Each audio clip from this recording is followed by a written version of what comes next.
Oh yeah. While we're speaking about that, now let's talk about buzz and hype. The things that buzz and hype will get you that you won't get when you just an ordinary. That'll give you access. Yeah. Buzz and hype. Yeah. Hype gets you stuff. Money. Yeah. It gets you money. Hype gets you money. Bro. Money, dog. I think who was I talking to when I said it was you, Muzero. I said like I think the most dangerous thing is not to be hype, is to be irrelevant. When nobody is talking about you, because no matter what the reason, that's why some guys go to the extreme and do the most dumbest thing just to be out there.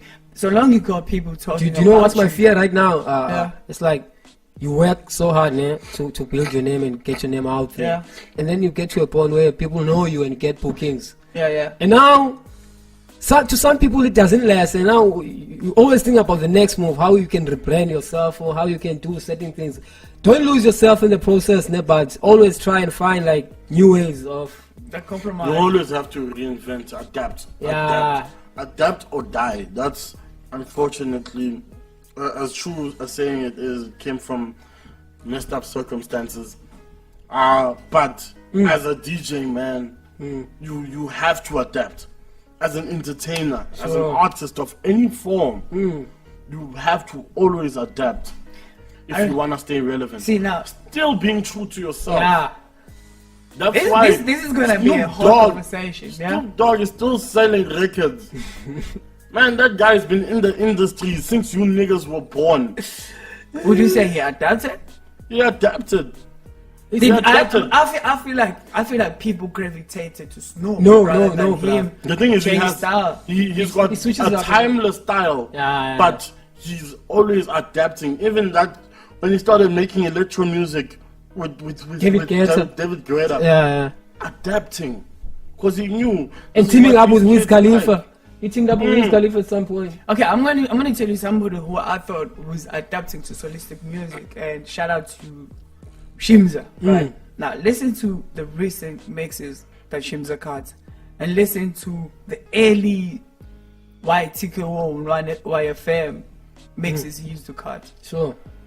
I feel like by him trying to adapt to solistic music and making his music a little bit soulful, he've lost that cutting edge, that ruggedness, that Shimza-ness, bro. Shimza, I say, bro, I can't even put it into words how Shimza like modified his style to what he used to be. He kind of killed his brand in a way. By adapting, by changing his brand, bro. I agree.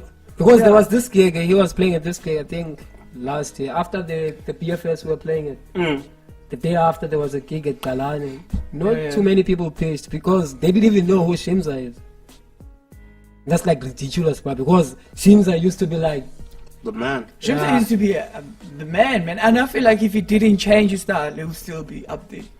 Personally, I feel like he would still be out there. I think the moment we start to sound the same, bro, the moment we start to, even if you say it's adaptation, but the moment we start to sound the same, whatever craft we on, it's just weighing for the cliff.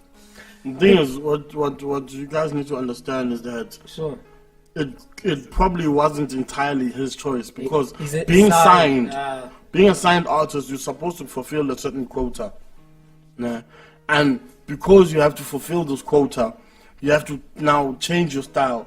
That's why most niggas that are signed now are jumping on this trap ship. And these niggas were authentic hip-hop cats. Dropping bars, making good music. Now they're trapping and dabbing like all these kids. Because they have to fulfill a certain quota.